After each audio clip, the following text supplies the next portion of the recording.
Hey guys, and welcome to another episode of my Splatoon 2 online Let's Play. Today we're trying out the FLINGZA roller. It's going to be similar to the foil FLINGZA roller which we tried out in, I'm pretty sure, episode 62. So here we go into some turf war with it. The game loaded pretty quickly, so we won't need to cut anything out. Now let's hope for a win. Got Inkblot Art Academy, and as you saw, I just went straight onto Turf War. Now, I don't know which version of this weapon I prefer. I've used the foil version more, but that's because, one, I bought it first, and just, I don't really know why. But it could be because I don't use the splash wall ever, and this has the splash wall, so could partly be that. Could be something else though, I don't know. But the foil has Tenta missiles as a special, which I do like quite a bit. So I think I'd say I prefer the foil version. Now I don't think another version will ever come out of this weapon. Because one, I don't know what they could call it, and two, it doesn't really make sense to.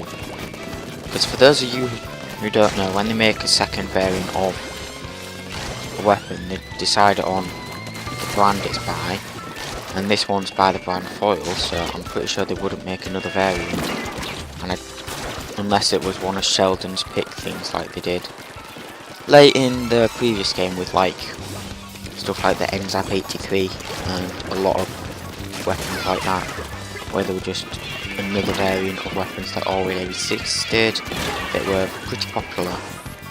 I did not see that sniper sneak around. Now with the FLINGZA, I generally use the vertical flip a lot more than just the rolling, because the rolling is quite slow, and rolling in this form I'm generally used to the carbon roller.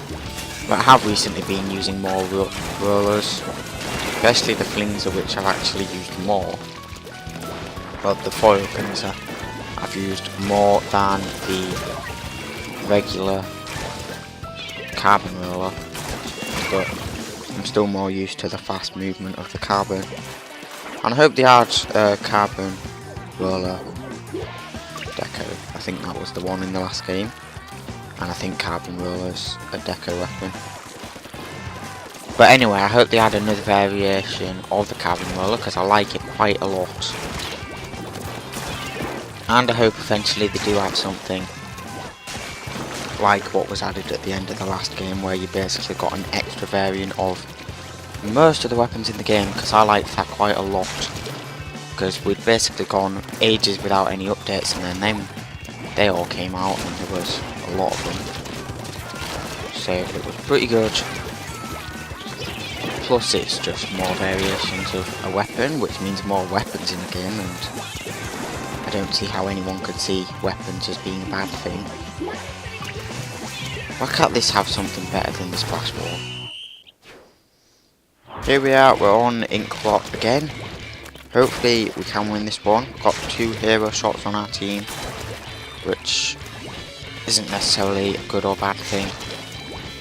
Just depends on the skill of the player whether it's a good choice or not. But generally I'd say if you want to like get a safe win, it's not a brilliant idea to all be using the same weapon, because if someone on the team you're against ends up having a weapon that's really good against the particular weapon all 4 of you are using, probably not going to do brilliant. But since there's only 2 people using the hero shot, I think we should be fine. Plus I don't really know what's really superior against it.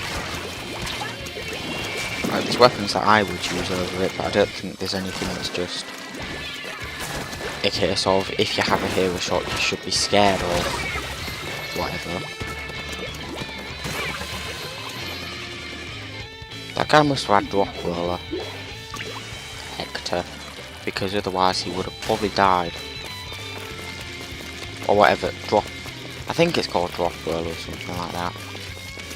The thing where when you land a super jump you can roll away. because the blaster was aiming at his like super jump mark thing, and he doesn't die from it. Probably gonna die here. Probably not. Where have they gone? Over there. That's a different person. Doesn't exactly matter. I thought I had tentacle missiles then, which proves I'm more used to the other weapon, because I instinctively went and used my special in a more hidden area. You could call it. I'm gonna kill him.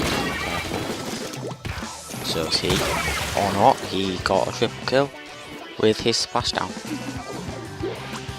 I'm gonna jump to you because you're safer, I'd say. There, if I super jumped to that other guy, I would have probably died.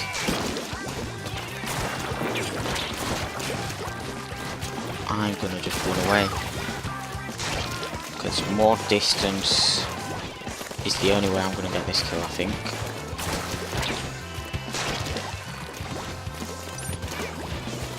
Nope, someone else got the kill on him. Which some people would see annoying as, because they're like, oh, you kill steal, but it doesn't exactly matter when it's in a team, because if you're killing them, you're still doing good. I love this part of the map on, but you can just go back and forth pretty much infinitely to dodge your enemies. Can't show you because the game ended, but maybe if I get a chance to in some other video, or this video, I will show you. Once again got Inkblot, might be able to show you that thing that I like doing at the end of the, well, the other end of the map, if I'm lucky. Get there. Don't know if I will though, because it depends on whether we get in a winning position, but basically you jump to here and then you can paint this wall. So you swim up here, and then you keep just going back and forth infinitely, and until you get multiple players on you. You don't really die, and you can just, generally, you can run around this whole area and not get killed. Now, I'm going to go and be useful, and stop just getting spawned, because we're going to need mid control if we want to win. As is pretty obvious, because mid is the biggest area of the map and the most important area, because if you have mid you have more, you have 2/3 of the map, so you're winning, and it's not likely that you're going to have your side of the map and theirs and not mid. You're either going to have a third, 2/3, or just the whole map pretty much.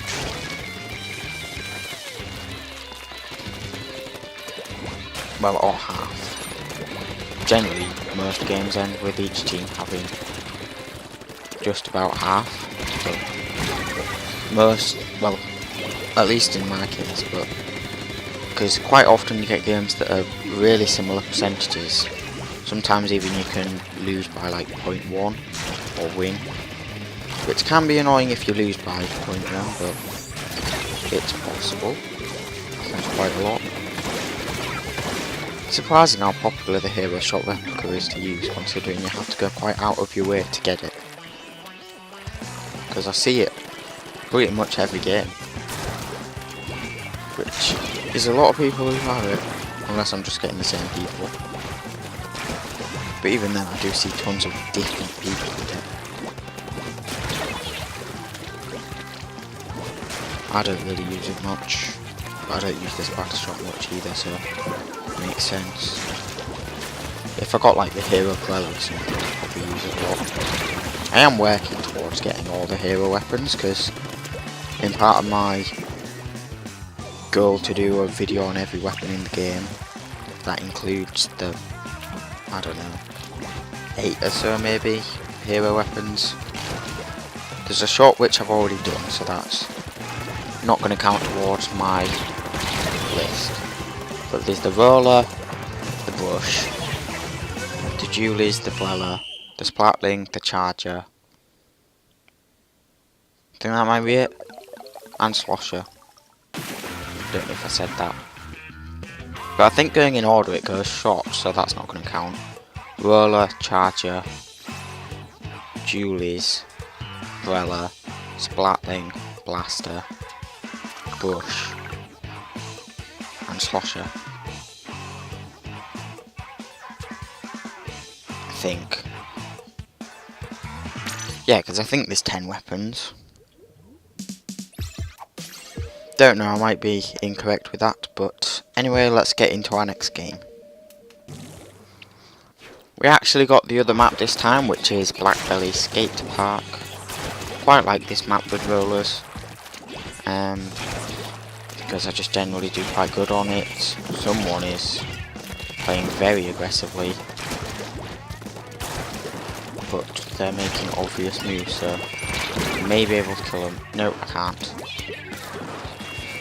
Ooh, they're the level 28 star person. I hope I prestige sometime soon. Generally on a weekend day, so Saturday or Sunday, I usually go up by a level every day, each day. So basically, in a day I can go up a level if I play for long enough.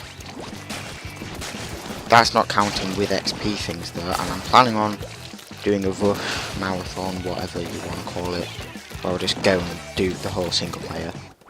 And I'm pretty sure for every time you complete a level fully with all the weapons, you get, I think every time you do that, I'm pretty sure you get a ticket.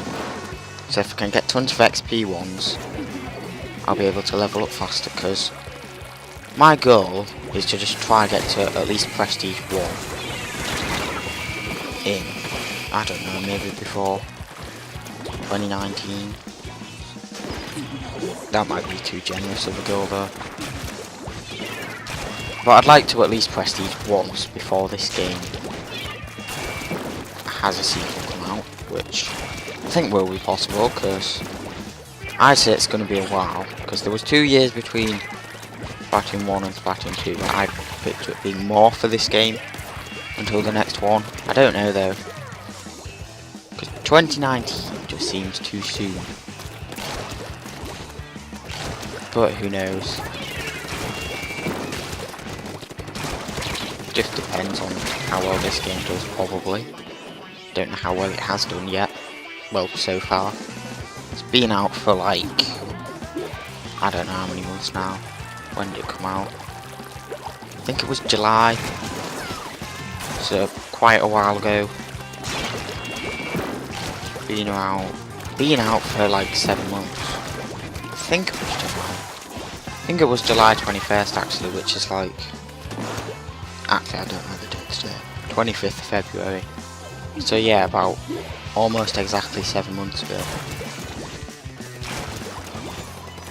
So, don't think it'd be any time soon that a sequel comes out. First game came out, I think it might have been May 30th, 2015. Don't know. Right, I'm going to throw a ton of bombs last minute. I think we might have won this one. Let's see. Oh. That went nowhere near as good as I thought it had. We lost massively. It's probably because I was in their side that I thought we'd done well. Probably because of the 28 prestige guy. Here we are in the final game of the episode, which is on Inkblot once again. This episode might be a little bit shorter than usual, I don't know, because we're only doing 5 games instead of the usual. Well, there isn't really a usual. I generally do either 6 or 7, because each game's 3 minutes and 6 games is 18 minutes. Well, and a bit, because there is the intro clip, there's bits after and before the actual 3 minutes, and that was a good distraction. Maybe that's what I could use the splash wall for, just a distraction. Why are they super jumping? There was no reason to do that. don't think there's anyone around here. That was a lie. I managed to get them, which was good.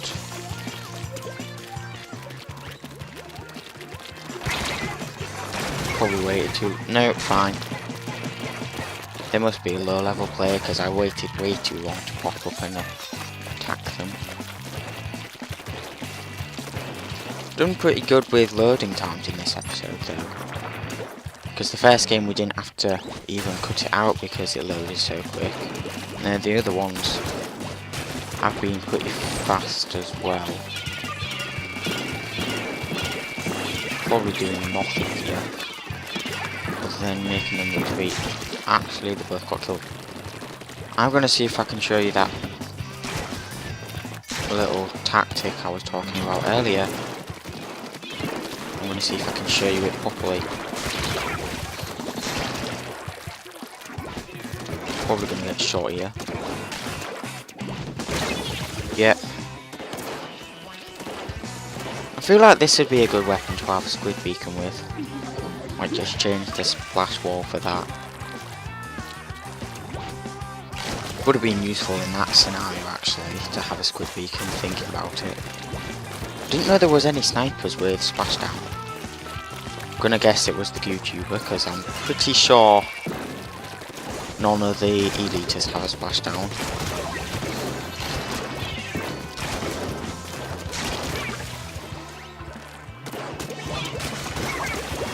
Right there, through a suction bomb on the floor. I think we just got their whole team down pretty much though.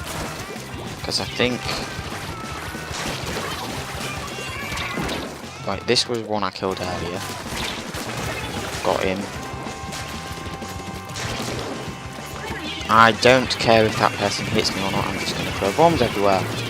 And that should be a win for our final game, which is a good way to end the episode off. Yeah, pretty big win. So, I hope you enjoyed this episode. If you did, leave a like down below. Thanks for watching, and I'll see you in my next video. Goodbye.